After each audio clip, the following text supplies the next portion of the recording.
നമസ്കാരം. എല്ലാ ദിവസവും വൈകിട്ട് 7 മണിക്കുള്ള മാർക്കറ്റ് ന്യൂസിലേക്ക് സ്വാഗതം. ഞാൻ സിയാദ് ഇല്ലിക്കൽ. ജൂൺ 4 അതായത് ചൊവ്വാഴ്ച ദിവസമാണ് നമ്മളുടെ എലക്ഷൻ റിസൾട്ട് പ്രഖ്യാപിക്കുന്നത്. എലക്ഷൻ റിസൾട്ട് പ്രഖ്യാപിക്കുന്നതിന് മുമ്പ് വോട്ട് ചെയ്ത ആളുകളുടെയും രാജ്യത്തെ ജനങ്ങളുടെയും പല അനലിസ്റ്റുകളുടെ എല്ലാം തന്നെ അഭിപ്രായങ്ങൾ പുറത്തുവിടുന്ന ഒരു സിസ്റ്റമാണ് എക്സിറ്റ് പോൾ. സ്വാഭാവികമായ രീതിയിൽ എലക്ഷൻ്റെ എല്ലാ കാര്യങ്ങളും പൂർണ്ണമായും കഴിഞ്ഞതിന് ശേഷം മാത്രമാണ് എക്സിറ്റ് പോൾ ബലം പുറത്ത് വിടാമോ എന്നതാണ് ഇലക്ഷൻ കമ്മീഷൻ ഓഫ് ഇന്ത്യ പറഞ്ഞിരിക്കുന്നത്. അത് പ്രകാരം നാളെ അവസാന ഘട്ടത്തിൻ്റെ ഏറ്റവും അവസാന ദിവസം കഴിഞ്ഞതിന് ശേഷം ഇന്ത്യൻ സമയം ഏകദേശം 6 മണിക്ക് ശേഷമാണ് എക്സിറ്റ് പോൾ ബലം പുറത്ത് വരിക. അതായത് ഇനി എന്താണ്, എത്ര സീറ്റും അതല്ലെങ്കിൽ ഇലക്ഷനായിട്ട് ബന്ധപ്പെട്ടുള്ള ഇലക്ഷൻ്റെ റിസൾട്ടായിട്ട് ബന്ധപ്പെട്ടുള്ള എല്ലാ കാര്യങ്ങളും പ്രഖ്യാപിക്കുന്നത്. അപ്പോൾ ചില ആളുകൾ പറയാറുണ്ട് എക്സിറ്റ് പോളിന് അത്ര പ്രസക്തിയില്ല, ആക്ച്വൽ റിസൾട്ട് വരണം. ശരിയാണ്, റിസൾട്ട് തീർച്ചയായിട്ടും വരണം, എന്നാൽ മാത്രമാണ് ഇതിൽ ഒഫീഷ്യൽ കൺഫോർമേഷൻ ആവുകയുള്ളൂ. എന്നാലും ഈ എക്സിറ്റ് പോൾ ബലം പ്രകാരം തന്നെയായിരിക്കാം ഏറെക്കുറെ റിസൾട്ടും വരിക. എക്സിറ്റ് പോളിന് ഇത്ര അധികം പ്രസക്തി ഇല്ലാതിരുന്നെങ്കിൽ തിങ്കളാഴ്ച എക്സ്പയറി ആകുന്ന ബാങ്ക് എക്സിനോ അല്ലെങ്കിൽ മിഡ് ക്യാപ്പ് നിഫ്റ്റിക്കോ ഇത്ര അധികം പ്രീമിയം ഉണ്ടാകുമായിരുന്നില്ല. അപ്പോൾ എക്സിറ്റ് പോളിന് അതിൻ്റെ ഒരു പ്രസക്തി ഉള്ളതുകൊണ്ടാണ് ഇന്നും ഈവൻ മാർക്കറ്റ് അതിശക്തമായിട്ട് വോളറ്റിലായിട്ടുള്ളതും തിങ്കളാഴ്ച എക്സ്പയറി ഉള്ള 2 ഇൻഡെക്സിൻ്റെയും പ്രീമിയം സ്പൈക്കായിട്ടുള്ളതും. അപ്പോൾ പറഞ്ഞു വരുന്നത്, തിങ്കളാഴ്ച നാളെ വൈകിട്ട് 6 മണിക്ക് ശേഷം ഏറെക്കുറെ നമുക്ക് കാര്യങ്ങൾ അറിയാൻ സാധിക്കും. അതിൻ്റെ റിയാക്ഷൻ നമുക്ക് തിങ്കളാഴ്ച കിട്ടും. അതിൻ്റെ സൂപ്പർ റിയാക്ഷൻ ചൊവ്വാഴ്ച ഉണ്ടാകും. അതുകൊണ്ടൊക്കെ തന്നെയാണ് വിക്സ് ഇന്ന് വലിയ തോതിൽ സ്പൈക്ക് ആകാനിട്ട് പോലും പ്രീമിയം എല്ലാം തന്നെ റോക്കറ്റ് പോലെ കുതിച്ചു കയറിയത്. നിഫ്റ്റിയും സെൻസെക്സും ബാങ്ക് നിഫ്റ്റി എല്ലാം തന്നെ പോസിറ്റീവിൽ ക്ലോസ് ചെയ്യാനായിട്ട് സാധിച്ചെങ്കിൽ കൂടിയും അതീവ വോളറ്റൈലായിട്ടാണ് ഇന്ന് മാർക്കറ്റ് നിലകൊണ്ടിട്ടുള്ളത്.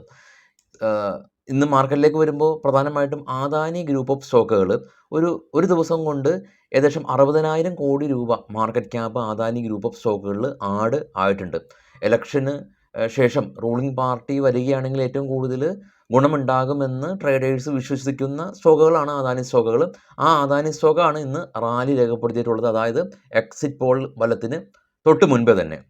എന്നാൽ ഇന്ന് IT സെക്ടർ ഫോൾ ആയിട്ടുണ്ട്, FMCG സെക്ടർ ഫോൾ ആയിട്ടുണ്ട്. സ്റ്റോക്ക് സ്പെസിഫിക് നോക്കുകയാണെങ്കിൽ IPCL ലാബ് ഏകദേശം ഒരു 8% ഫോൾ ആയിട്ടുണ്ട്. മാർക്കറ്റിൽ വലിയ തോതിൽ വോളറ്റിലിറ്റി ഉണ്ടായിട്ടുണ്ട്. നിഫ്റ്റിയുടെ ചാർട്ട് നമുക്ക് പരിശോധിക്കുമ്പോൾ ഓപ്പൺ റേഞ്ച് 22,480, 2 തവണയാണ് 22,639 എന്ന റേഞ്ച് ഹൈ ക്രിയേറ്റ് ചെയ്തിട്ടുള്ളത്. 2 തവണയും ആ ഹൈയിൽ നിന്ന് പ്രോഫിറ്റ് ബുക്കിംഗ് കണ്ടു. അതിനുശേഷം 22,480 അവസാന സമയത്ത് സപ്പോർട്ട് എടുത്തു. വീണ്ടും 22,547 നിഫ്റ്റി ട്രേഡിങ് അവസാനിപ്പിച്ചപ്പോൾ ഇന്നലത്തെ ക്ലോസിങ്ങിൽ നിന്ന് 42 പോയിന്റ് ഉയർന്ന് 22,530 നിഫ്റ്റി ഉള്ളത്. സെൻസെക്സ് 75 പോയിന്റ് ഉയർന്നു. നിഫ്റ്റി ബാങ്ക് 300 പോയിന്റിൻ്റെ ഒരു റാലിയാണ് ഉണ്ടാക്കിയിട്ടുള്ളത്.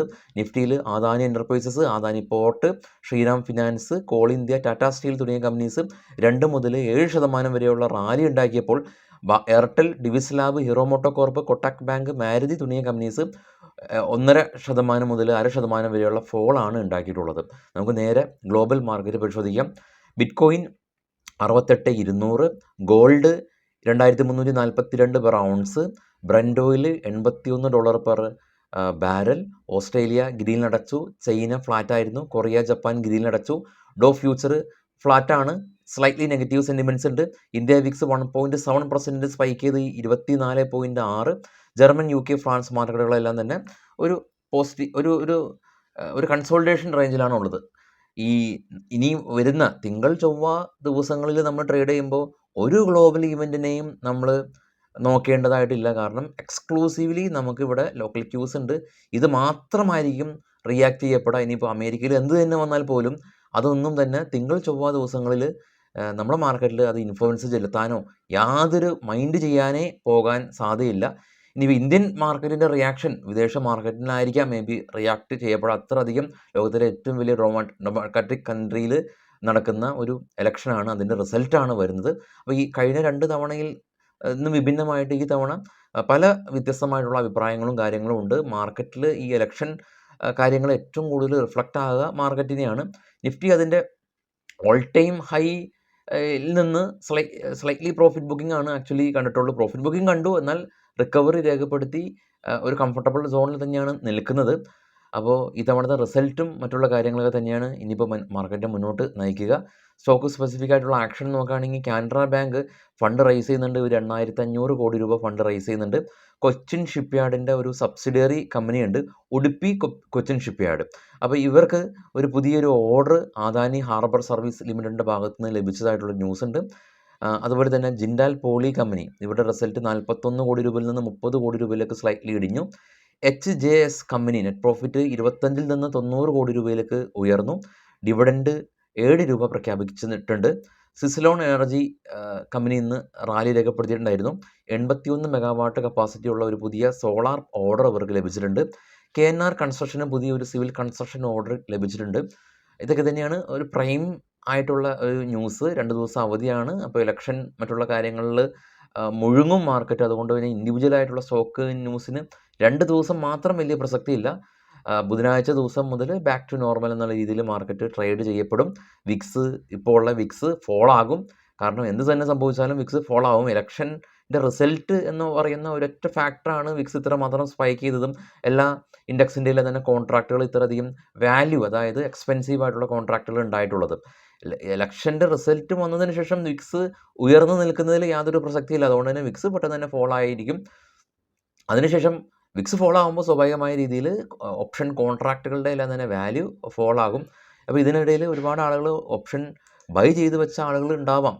അപ്പോൾ ഈ ഇത്ര വലിയ രീതിയിലുള്ള വിക്സ്, ഉയർന്ന രീതിയിലിരിക്കുന്ന വിക്സ് താഴേക്ക് ഇടിയുമ്പോൾ IBയുടെ ഇമ്പാക്റ്റ് കൊണ്ട് വിക്സിൻ്റെ പ്രീമിയം ഓട്ടോമാറ്റിക്കലി കുറഞ്ഞു വരും. ഈവൻ നമ്മളുടെ സൈഡിലേക്കാണ് മാർക്കറ്റ് മൂവ് ചെയ്യപ്പെടാം എങ്കിൽ കൂടിയും വിക്സ് ഇത്ര ശക്തമായിട്ട് ഫോളോ ചെയ്യുമ്പോൾ ആ ഒരു നമുക്ക് പ്രോഫിറ്റ് ഉണ്ടാകാം. എന്നാൽ ആ പ്രോഫിറ്റ് കിട്ടുന്ന ആ ഒരു വാല്യൂക്ക് അത്ര വലിയ രീതിയിലുള്ളൊരു എമൗണ്ട് കിട്ടാനുള്ള സാധ്യതയില്ല ഇൻ കേസ് വിക്സ് ഫോളോ ആവുകയാണെങ്കിൽ. അപ്പോൾ ഇത്തരത്തിലുള്ള വലിയ ഈവൻറ്റുകൾ വരുമ്പോൾ നമ്മൾ ഇന്ത്യ വിക്സിനെ ശ്രദ്ധിക്കും. ഇന്ത്യ വിക്സ് ഇത്ര നാളും കട്ടപ്പുറത്തായിരുന്നു.